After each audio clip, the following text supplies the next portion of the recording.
Alrighty, guys, we're back for Ferocious Gruul, and this is an Aetherdrift standard brew, and I'm Red Cat. Let's briefly go over the deck, then hop right into some ranked. We have all four Nessian Hornbeetle. It's a 2-mana 2/2.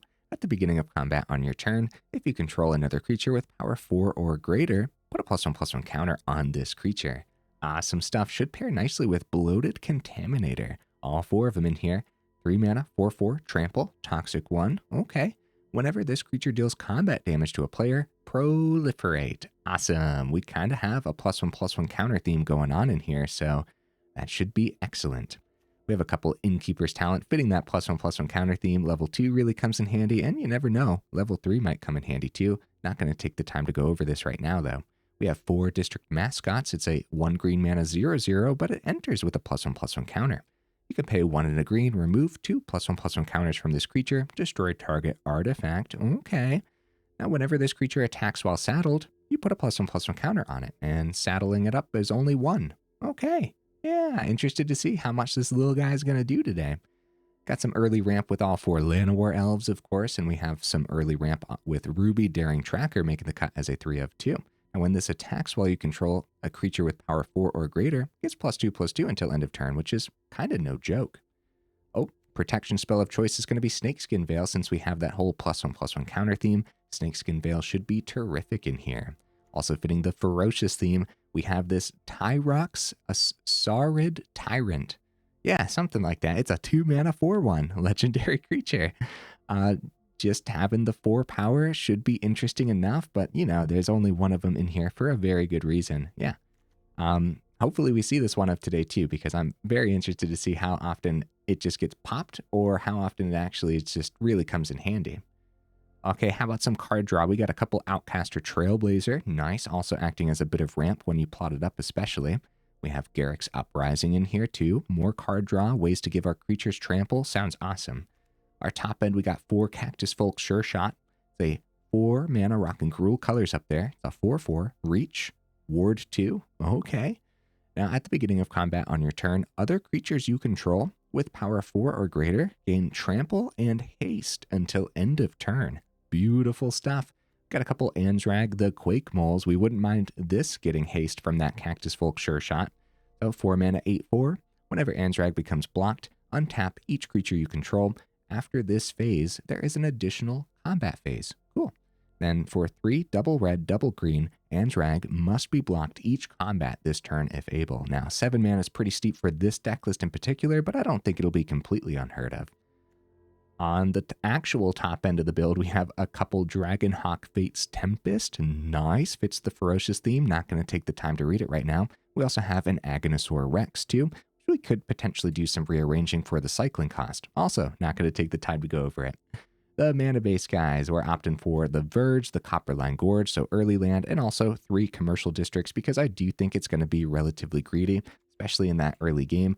We're heavily leaning towards forest because that's what the deck is leaning towards, but then also don't forget the Verge is only tapping for a red source until we actually get a mountain or a forest down, or the commercial district for that matter.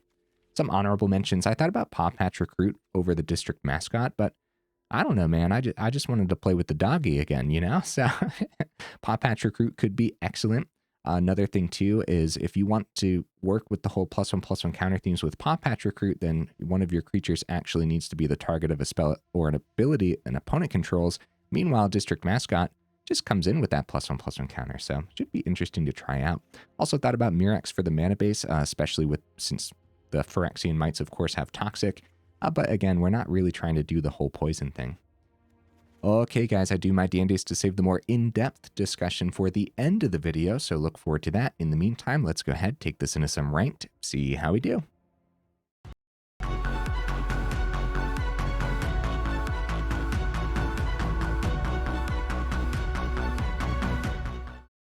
All right, we'll see if we can get right into that first game. In the meantime, what am I expecting from the build?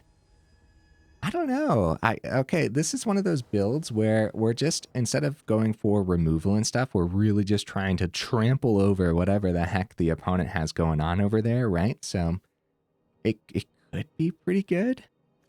But I do know removal is also very important in the current standard. Okay.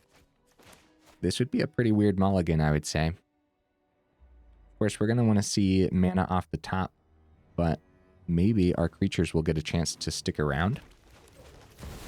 And we'll ramp right into the Anzrag anyways, without mana. Possible. Llanowar Elves, what are you doing over there, Llanowar Elves? All right. Well, one of these creatures is sticking around, huh? Oh, actually, maybe I should go Hornbeetle for the turn, get that set up, and then try Anzrag next turn. I was going to go Llanowar Elves, but even if they pop Ruby or Llanowar Elves, we might be okay. We find some mana off the top. Ooh, Pugnacious Hammerskull, nice. Well, we didn't see the mana, but we got to keep our creatures. I say that's totally worth getting Anzrag down, right? The second Anzrag, I mean, dude, yeah. Hornbeetle goes up to a 3/3. We can't swing into the Hammerskull, but cool. Anzrag on the board. Again, I would not mind mana off the top. If the opponent has a fight or bite, it's all too easy to remove the Anzrag. So Anzrag number 2 could come in handy. It's another Hammerskull. And they don't get the stun counter. Okay. Well, I guess we'll take the 6. That's pretty dangerous, man. All right, mana, but it's a red source. Ew. Okay, so we have a second Ruby. I don't think they block the Anzrag. We swing with Ruby Hornbeetle. They probably block Hornbeetle because it's 4, right? Which is a shame because I'd rather they block the Ruby so he can just play the second one for the turn. It's a pretty bad hand, right? Maybe I should have mulliganed. But, maybe we got to get some damage through, right? Let's get some damage through. Yeah. They block the Hornbeetle. They also don't know what's in hand. They might just take it, right? They're actually going to block the Ruby. Oh no, they changed their mind. They're taking 11. Yeah, so the block on the Ruby would have been a little better so we could get the second one down. But technically, we can still get the other one down so it's untapped. But that doesn't seem that great, does it? Could get the second Anzrag down too, if we wanted to. If we wanted to have it untapped. I think we're in a lot of danger. We have a couple Llanowar Elves to chump block. What do you guys think? Was it worth the swing with all that? We get some damage through. It's pretty hard to swing into a 3-mana 6/6, but Scavenging Ooze. And Ghalta. Holy cow, bro. Oh my goodness. Nice. Right. So we could chump, of course. We have that option. I think I'm just gonna take the 12, dude. They got a 12/12 trample just ready to go over there. If we can't win next turn, then we're just not gonna win. So yeah, no blocks. Let's see. See what we can pull off here. Oh no, it's a Verge. Oh no. You know what though? We do have with the mana, we have 7 mana to activate the Anzrag ability. Anzrag must be blocked each combat this turn if able. It's too bad they have a 12/12 over there though, you know? So at that point, we full swing.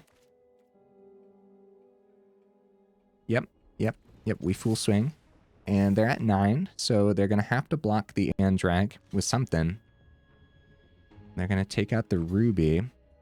But now we're going to get another combat, and then they can block. Oh, wow. Okay, so we let this happen, right? What's crazy is we still have the 7 mana open after the untap.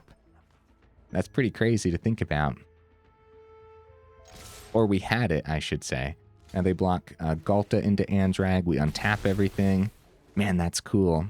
It's too bad that we didn't have an additional main phase in there to recast the Ruby or something. Yeah, that's pretty cool, man. Yeah, two very different versions of Stompy. I guess technically I could have kept a Llanowar Elves back. Hold up, guy. No. Rogue's Passage. Or actually, they don't have enough mana for that. Oh, I could have kept... Crap. I could have just swung with one Llanowar Elf there. And then played Ruby. And then we could have had 2 chump blocks for the Hammer Skulls. Dude, good game opponent. I forget if I dropped the GGs. That's pretty fun. Just big old chunky creatures. Just slamming against each other on the battlefield. That was awesome. That was cool. Anzrag kind of sort of doing the thing as well. Legendary creatures holding us up that game for sure. So that's really something to consider when we get to the final thoughts too. Is that like a concept there where we just want a couple rubies instead, and maybe, you know, a different creature could have done a little bit more. But also ruby on the field was excellent. So if you drop a ruby, you might not have that ruby on the field early on either. So I don't know, man. Also, some of my swings maybe could have been optimized too, or some of my chump blocks earlier, because we took a lot of damage from the Hammer Skull early on, where I could have potentially chumped Llanowar Elves. That also would have meant we would have had less mana too. A lot of things to think about for that one.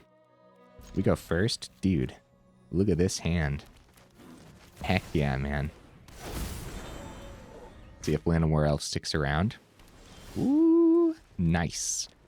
Okay, we have some options though. Bloated Contaminator was my first thought, but I wouldn't mind even just plotting up the Trailblazer for the turn.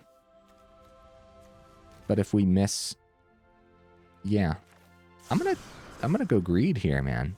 Plot up the Trailblazer. Then if Llanowar Elves does die, we still have Trailblazer ramp next turn if we miss mana. And if we hit the mana, if we find our third, Trailblazer ramp gets the District Mascot down too. So Llanowar Elves actually sticks around, so that all works nicely, I would say. Trailblazer, call green. Green is totally fine. And then we'll draw off the Contaminator. I guess I'll use the Llanowar Elves while we have it. I guess it doesn't matter too much, right? Oh, so we do find some mana. Beautiful. Do I go Tyrox then? Draw again? I guess so. I guess.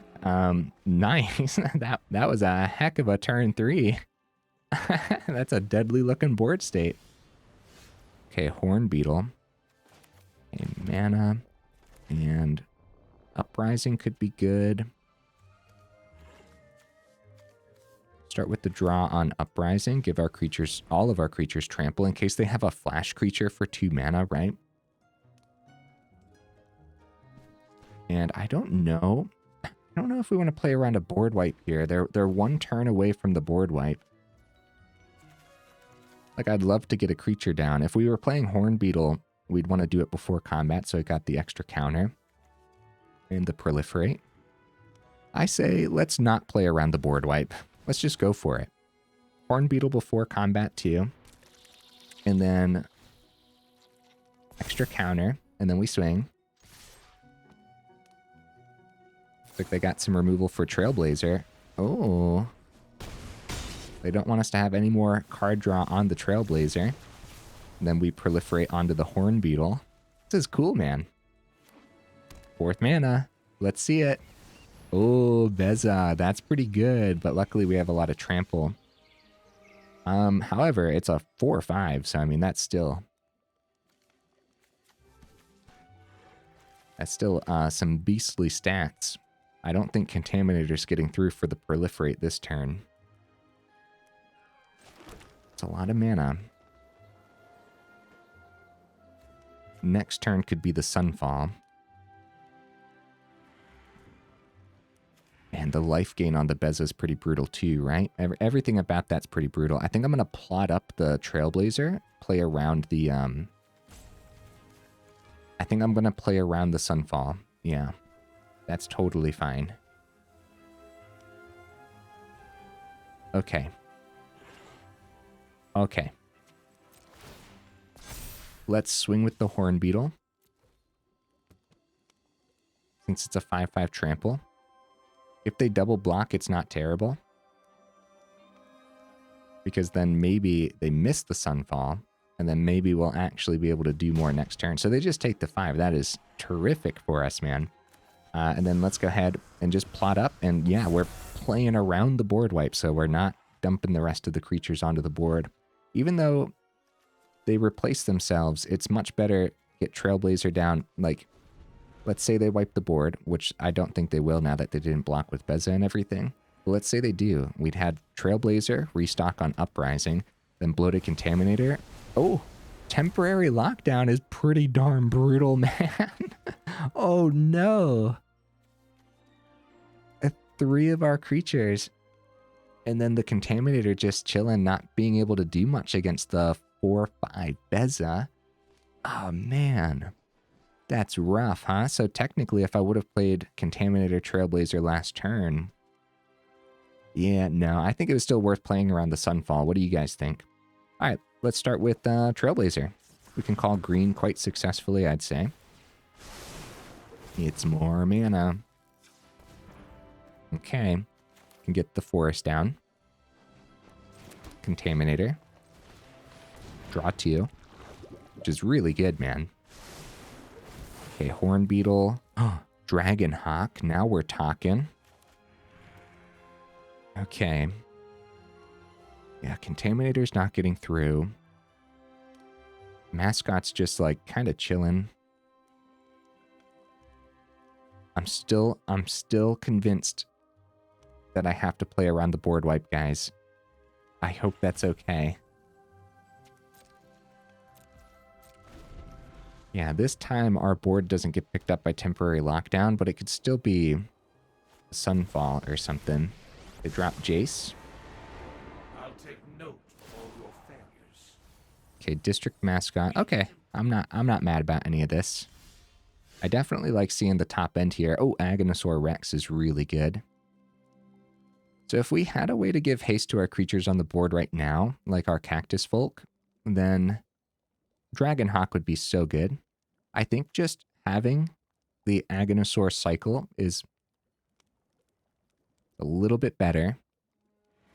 So now we do play Hornbeetle before combat to make sure we get that extra counter too.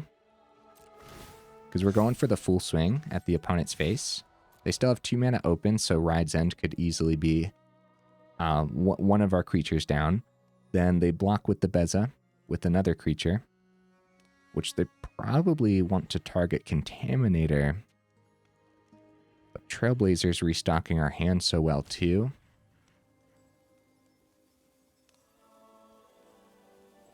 Yeah, going for the combat trick this turn over the Dragonhawk makes a lot of sense, but it's great to see our top end here.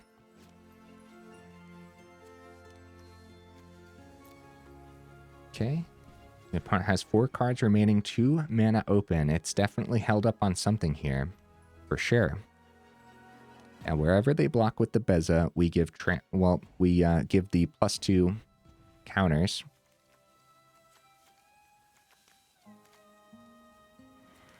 So we trample right over the Beza. At that point, they're going to be very tempted for the Sunfall if for some reason they haven't.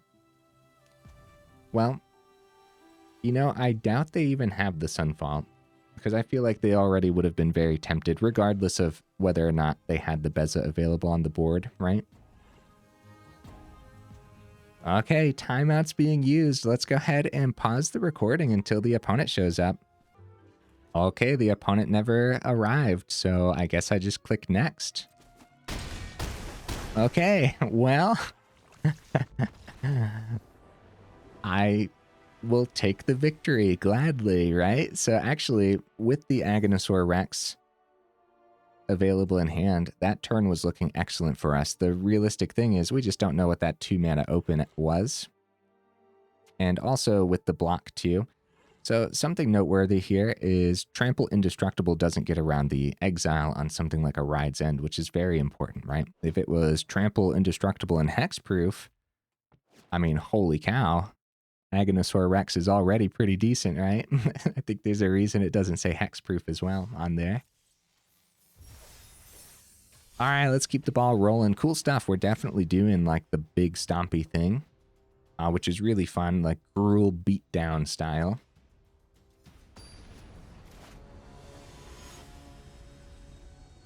All of our 3-mana cards that were helping us restock our hands, very important in that game, so we might even want to consider more of those in the final thoughts. We'll talk about that. Oh, I don't really like this. If we draw poorly, this could be really, really bad. We'll draw fine. We'll be fine. Everything's fine. Okay. All right, let's give it a shot, huh? Normally, I'd say I'd love a hand with triple Llanowar Elves and everything, but yeah, I don't know. I if we just see land off the top for the next 3 turns or something, that could just be really bad. And at that point, a really slow hand, even though the hand looks fast. Okay, I guess I'll keep my Llanowar Elves around. Another Hornbeetle. I say establish 1 Hornbeetle and another Llanowar Elves is totally fine.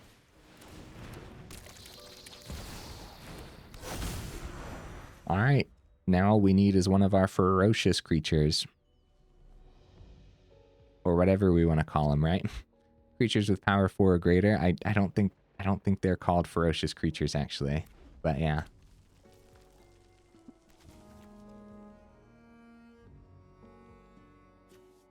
Yeah, the triple Hornbeetle could be disgusting if we do find one of our... Oh, Hornbeetle. Burst Lightning. It's out of here. We have a decent enough swing with the Swift Spear, but Rockface Village means no Monstrous Rage. We'll take the 2. Yeah, because we could still see our top end too. Any of our 4-drops would be excellent here. District Mascot. Okay. That's something though. It does grow as the game goes on.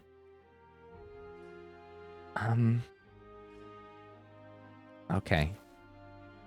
Yep, let's dump it all onto the board. A lot of creatures, dude. That's realistically not what this deck list is trying to do at all, so hopefully we see something. Triple Llanowar Elves and all of them surviving. That's pretty crazy, actually. So more Burst Lightning. I do think they'd want to hit the Hornbeetle, but okay, that is what they do. So it is taking some pressure off of our face. That's good news. We definitely accept a trade into the Heartfire Hero with Rockface Village available. Oh, heck yeah, dude. And we keep District Mascot around. Yeah, we take that early trade into Heartfire Hero all day when it's only a 1/1. Ah, another Heartfire Hero. Oh no, this was planned. All right, Surveil. That's probably important right about now. Okay, I don't think we need that. So I wouldn't mind the other Surveil. Keep the Llanowar Elves back as blockers. We can get Hornbeetle down and saddle up with the Beetle, which is adorable if you think about it. Okay. It's a tutu. Definitely have to see one of our power 4 or greater creatures. This is like really showcasing why I was very tempted by the mulligan, right?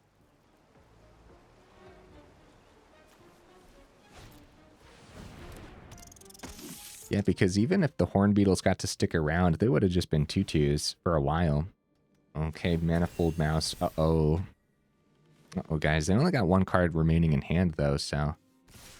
I'm actually pretty afraid of the block this turn, because if we do see our Dragonhawk or something, we won't have the 5th mana, but there's only 2 of them in the deck list. More likely than not, we'll find a 4-mana card before a 5-mana card. I say while we have the block, we should take the block, because we're preventing 4 for the turn. Or we could double block Swift Spear, take 4 down to 10. Because Rockface Village again. I guess this is our chance to take care of a Swiftspear with a trade into the Elves. That's a really... That's a tough decision, but... Yeah, I think we're in trouble either way. So let's see. Another Heartfire hero. Mana. Oh no. Okay, this Heartfire hero probably goes up to a 3/3. I do think they want to put all their eggs onto one mouse basket, so we really don't have the greatest blocks. It's still probably worth saddling with the beetle.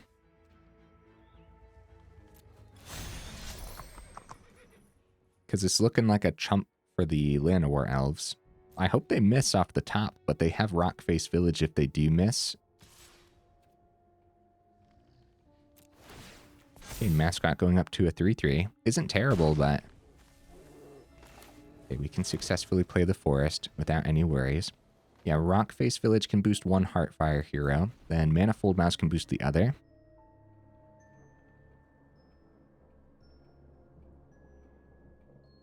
But also, they might find one of their 59 Monstrous Rage. You never know. Okay, they are gonna spread this out, but again, they have Rockface Village if they want to put it. Actually, they don't have Rockface Village because it's sorcery and they're already attacking, so it must be something in hand then, right? So we're gonna attempt the chump on the double strike Heartfire hero for sure, but I don't know, man. Feels like something. Ooh, a successful chump, taking 3 down to 7. Oh. Something else going on here? Lightning strike. No, my puppy. Why? Bloated Contaminator, you are 5 turns too late, buddy. Actually, this could still work out. Man, three pieces of burn, our creatures ate that instead of our face. Actually not terrible, right? The Heartfire heroes, though, both of them being at 2/2, they still got the Rockface Village. Okay, well, it's not bad, but yeah, we definitely would have liked to see that earlier, right? So no attacks. We're going to do our best, but these Heartfire heroes are going to be brutal. So I guess next time we could consider the mulligan, but still. Okay, they do find a mountain, so they could double down on the Rockface Villages. 1 on each Heartfire hero goes up to 3, then double strike for one of them. Now, one big thing is, oh crap, it goes up to 4/3. So actually, we're straight up dead. Oh no, oh no. Yeah, I forgot. A Rockface Village also given the boost to the power, not just the counter. So we have a block. Okay. Oh. Okay. They swing at the Manifold Mouse, so we can take 4 down to 3. Then we're gonna have trouble with the other Heartfire hero unless we can chump somehow. Yeah, no trample on the heroes. We can trade here. They get to keep this, but then they keep the other Heartfire hero too. I guess we survived. That's important. The Manifold Mouse is gone too. Innkeeper's talent actually isn't terrible, is it? The big problem here, of course, is just, well, no matter what, their swing gets through. So we just go for the fun swing. We didn't do too bad overall, right? I feel like we didn't. Oh, you know what? Here you go, buddy. Have some... have some extra counters. Alright, good game. Yeah, and this game also could have benefited from... Oh, they just find a lightning strike off the top. So even if we did find a way around these Heartfire heroes, they still found more burn. So, yeah, no matter what deck list... I always bring this up, right? No matter what deck list we bring against Mono Red, it's always going to be a pretty brutal time. You're going to have a rough uphill battle for sure, and it's always going to feel great once you get there because it's hard fought, you know? So, okay. So yeah, in that game, some extra card draw really could have gone the extra mile, but if the extra card draw looked like Trailblazer or something, like Trailblazer doesn't do the greatest against mono red because of the 2 toughness. Garruk's Uprising, however, survives, but you gotta like take the turn to actually establish it and whatnot too. So the card draw we have packed in maybe not the greatest versus what we saw there, or what we usually see for mono red, right? So opponent goes first. This is a better hand than the last one, but now we're missing the ramp. You know, those triple Llanowar Elves. Yeah, this is good though. I am afraid that the opponent's going first, but this would be a weird mulligan. We could draw into the Llanowar Elves too. Oh, guys, wow, we're 30 minutes in already.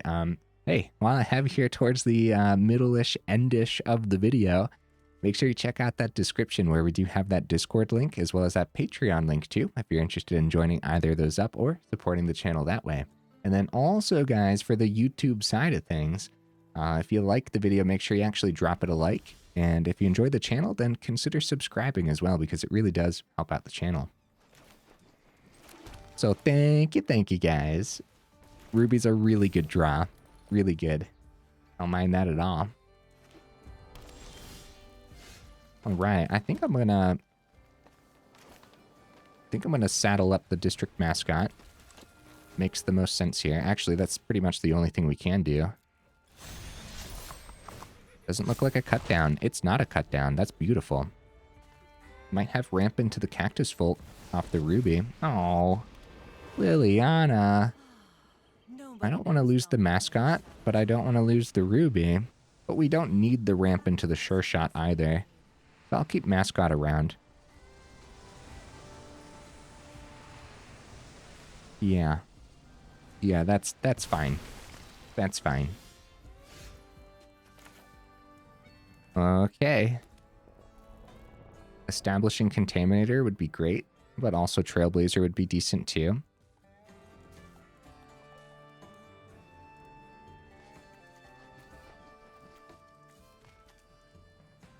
Whichever one we establish is probably going to die. And we don't have any extra thing to use the mana on the Trailblazer right now, so I think Contaminator makes the most sense. Because if it does survive, we'll have the Proliferate and everything too. I would have loved to swing at the opponent's face there, but we got to take care of that Liliana for sure. For sure. We don't want to have to continuously discard. Against Golgari colors, man. Okay, so we have this decision where we... Oh, no. Do we just choose Contaminator? My poor puppy, no! Okay, yeah, I think keeping Contaminator around's a little bit better.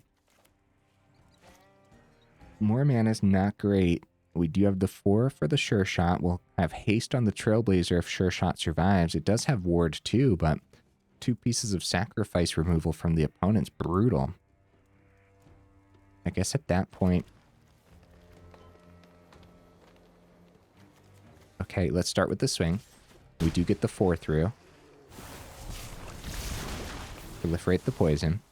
And then get the Cactusfolk Sureshot down. Alright. If they go more sacrifice removal, I believe it's Contaminator this time. Because we really want the Sureshot to stick around, especially with the ward too. They pass it back 4 mana. Oh no, more mana off the top is terrible. Let's go for the Surveil. And Anzrag. Wow. Dude, I like that. I'm keeping that. Okay, now we do this before combat. It's too bad we have all this mana. Other words, I think we actually would have been able to utilize this extra mana from the Trailblazer. We want to do this before combat because it gets haste, of course, from the Cactusfolk Sureshot. I guess I'll add a green source. Yeah, with 2 mana open, it would have been all too easy to be able to, like, you know, another Ruby or something. Oh, that would have been excellent. All right, let's see what we can pull off here.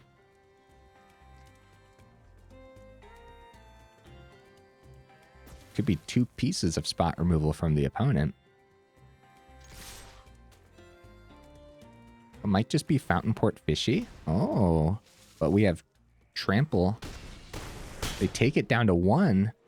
They didn't even, Okay, well, first of all, we proliferate. They could have chumped the Cactusfolk Sureshot because it is other creatures you control. Power 4 or greater, gain Trample and Haste. So that the chump could have been the Sureshot, but they swing with Fishy. Oh, Deadly Cover Up. Deadly Cover Up. Oh, no. We don't have Haste on Anzrag. Crap. Crap, guys. We're going to have a rough time, aren't we?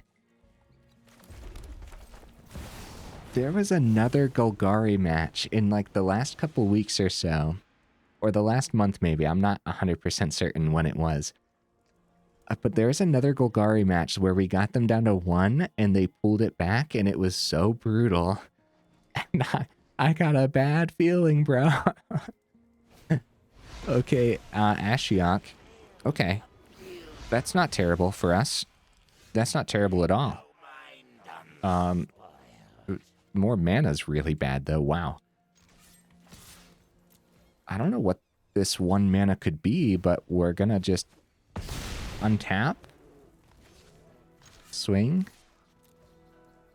What's that 1 mana, guys?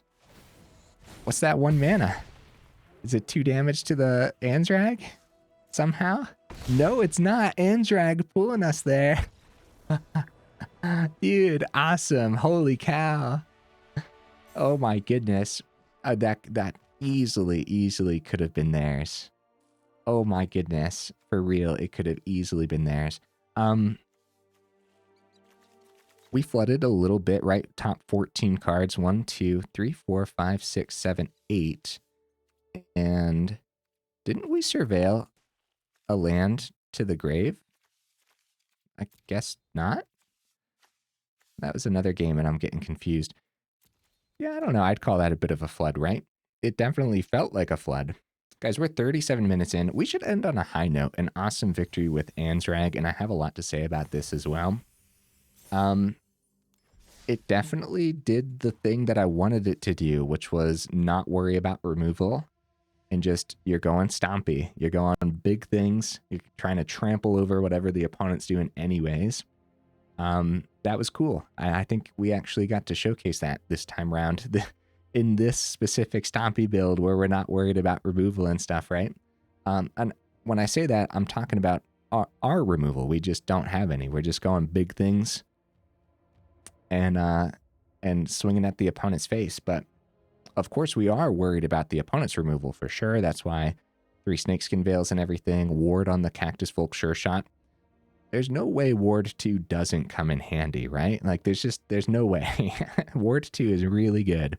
And Cactusfolk Sureshot is perfect for this build, giving our other a power 4 or greater trample. That's awesome, because we want to be trampling through.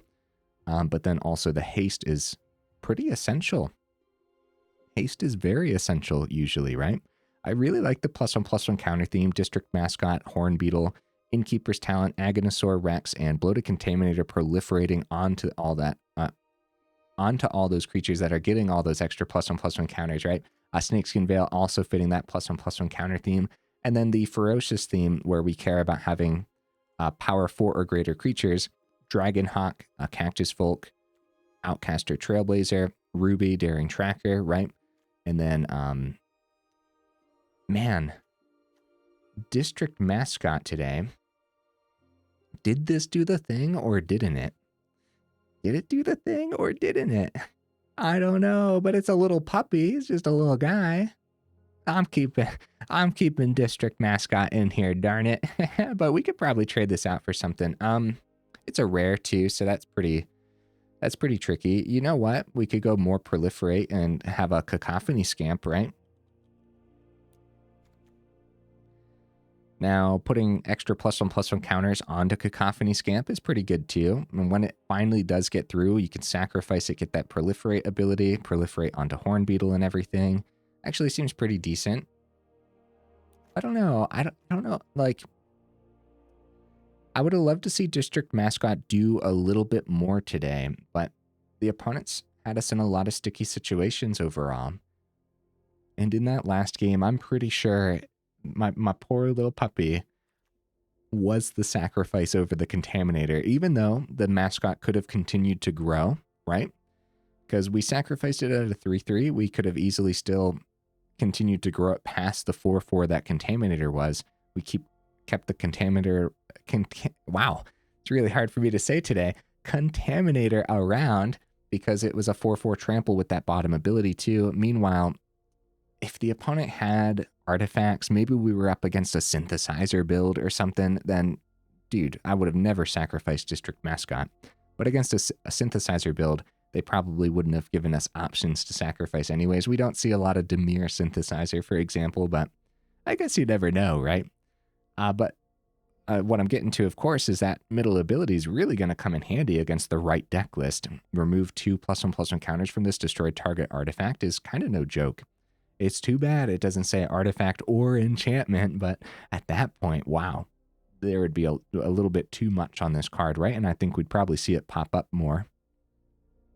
But just artifacts, and there's still a ton of artifacts that we wouldn't mind removing with that. So we saw in that one game where I kept the hand with a bunch of Llanowar Elves and Hornbeetles that if you miss your power 4 or greater creatures, Hornbeetle's just bad. It's just if you miss, it's pretty bad, right? But if you don't miss, it's a 3-3 on the turn you play it out sometimes, right? And then it continues to grow every single turn, and then it fits that whole theme, and then you're proliferating with Contaminator, and just all that's just really cool, actually. There's a lot of great synergies packed into this list. The one of Uprising was awesome. The one of Agonasaur Rex. Guys, I've been having a lot of success with Agonasaur Rex recently, and in the Mono Green Stompy video that I recorded for earlier this week, whenever that released, Agonasaur Rex was a 4 of, and I mentioned that it was a 3, but I actually crafted the 4th. And for me, that craft is worth it because I plan on playing more Agonasaur Rex in the future, and I do think there's going to be more deck lists in the future that actually want all 4 of them too. The cycling is just amazing on this, but when you're not cycling, it's still just your top end. And it's a top end that's pretty solid, man. 5 mana, 8/8 trample is kind of no joke. But mainly because what makes it actually good is that extra utility, the way we can actually cycle this out, but fitting the whole +1/+1 counter theme as well. I am tempted by more of these. And what would I add or take out? I would say that would depend on what I would say. You'd want to look at your collection. Maybe you already have all 4 Agonasaur Rex, right? Maybe from that Stompy video earlier this week. But you don't have any Dragonhawks. Dragonhawk's going to be great in here, especially when you give it haste off of Cactusfolk Sureshot. But it would totally be okay to just go up more Agonasaur Rex too. Like, you don't have to craft the Dragonhawk. You could save some wild cards, go up the Rex, and you'd probably be satisfied. And it actually works out nicely too, since we're heavily leaning towards green in the mana base. Don't forget, though, of course, the Verge we're treating as mountain until we actually get the mountains, forests, or commercial districts down. Most of the time, Verge is just going to be an excellent dual land, though. Most of the time, it's not going to hold you up. So, with this particular mana base, of course, right? There are going to be moments in other mana bases where Verge might hold you up and you have to plan accordingly, but okay, guys, is there anything else? So, yeah, I do like the one of Tyrox, actually. I wouldn't go up any. I do think the legendary is going to hold you up more than you'd want. And then also just 1 toughness is pretty brutal, man. It's not blocking well. It's mostly going to be in here for attacking, but also an early creature with power 4 to boost things like Hornbeetle and stuff too. On that note, I mentioned like there's going to be moments where you play Hornbeetle and right away on that turn, it's going to be a 3-3. Not on turn 2, of course. So we're kind of looking at the later turns, which is also where the early ramp comes into play too, where there are going to be moments where you have a turn 1 Llanowar Elves and you ramp into your 3 on turn 2. Now on turn 3, you might be able to play a couple Hornbeetles after playing a Contaminator on 2, right? So there's actually crazy lines packed in.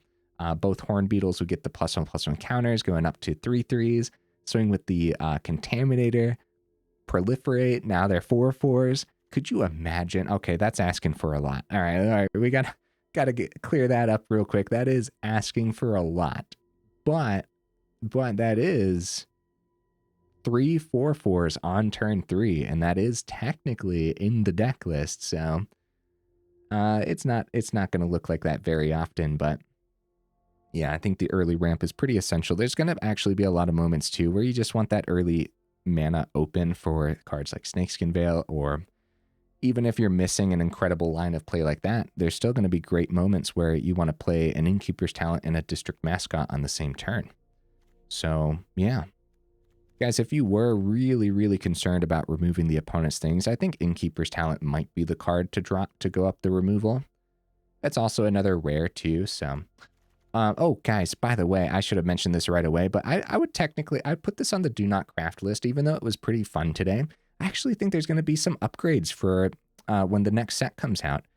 We're going to have to revisit Ferocious Gruul, because I think that there are going to be cards that come out in Dragonstorm that could potentially upgrade this. Some other things, guys, I do think Trailblazer would be worth the 4 of. I just don't know what to drop at this point to go up the Trailblazers.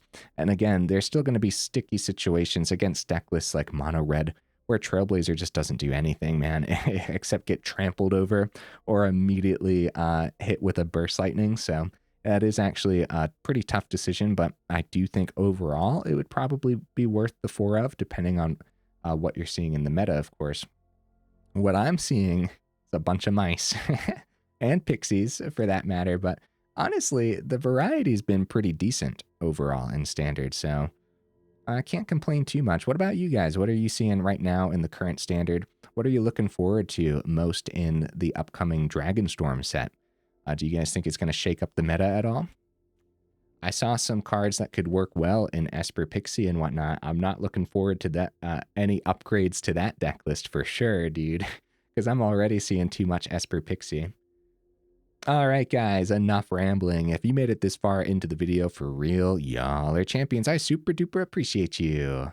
Oh, guys, double Anzrag. Did I go over this yet? Oh, totally worth it. I really like Anzrag. I'm surprised we don't see more Anzrag in general. Actually, I'm surprised we don't see more Gruul. Like, when we see Gruul, it's mice, which is kind of a shame. There's so many different ways we can put Gruul together and be relatively successful, right? All you got to do is be happy with a 50% win rate, and you can put a whole bunch of fun Gruul lists together at that point. Speaking of 50% win rate, guys, do I think this would land around there? Honestly, probably land a little bit less than a 50%, which at that point too, as long as you're still having fun, then that would be worthwhile, I would say.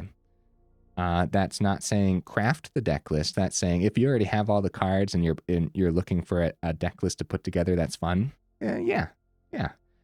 Then this could be the one. Just don't expect over a 50% win rate, I would say.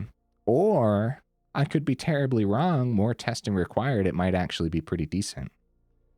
Okay, now actually enough rambling, huh? I will see you in the next video.